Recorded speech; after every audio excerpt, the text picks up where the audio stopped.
Ոչ ոք չի խոսում այն մասին, որ Իրանի ու Իսրայելի միջև սկսված այս էսկալացիայի ժամանակ, եթե հնարավոր լինի Իրանի Իսլամական Հանրապետության ռազմական ենթակառուցվածքները վերացնել, դա բնականաբար կփոխի նաև իրավիճակը Ռուսաստանի ու Ուկրաինայի առաջնագծում։ Արդյունքում Հայաստանի դեպքում միգուցե երկու դաշնակից կորցնենք, այսպես կարծում եք։ Ծայրահեղ գնահատականներ են դրանք, որովհետև մեծ հաշվով ասենք ասեմ Իրանի վրա իհարկե հարձակումը Իրանի ռազմաարդյունաբերական համալիրի կազմակերպումը եւ բանակին մեծ հարված հասնել իսկապես մեծ բացասական հետևանք կարող է թողնել Իրանի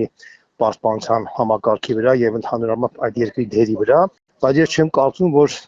դրա արդյունքում մենք կարող է պատահի խնդրեմ ունենանք Զանգեզուրի միջանցքի հետ կապված։ Վտանգը կլինի այն ժամանակ, երբ որ Իրանում տրոհվի կենտրոնական իշխանությունը։ Եթե Իրանի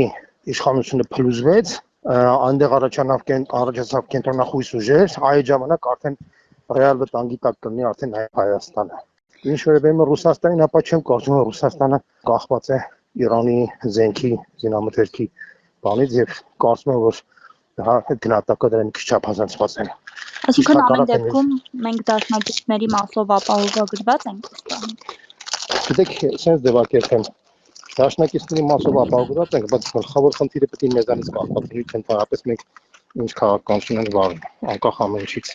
Մենք մեր ժողովուրդը միշտ այնպեսի մտածողություն ունի, որ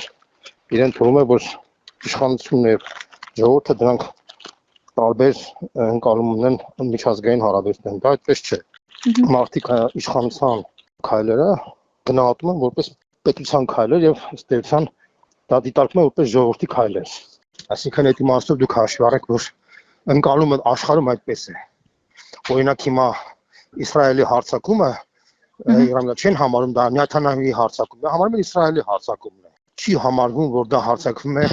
Իրանի իշխանության վրա, համարվում է Իրանի վրա հարձակում։ Նույնը Հայաստանի մասով է։ Բայց ժամանակներում մեր ժողովրդի մտածողությունը այնպես է, որ իրեն թվում է, թե Հայաստանի իշխանության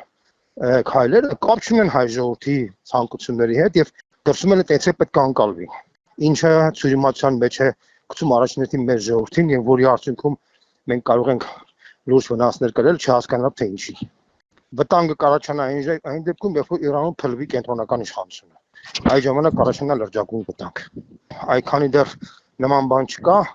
ես կարծում եմ, որ Զանգեզուրի միջանցքի հետ կապված սպառնալիք չի լինի Ադրբեջանի կողմից։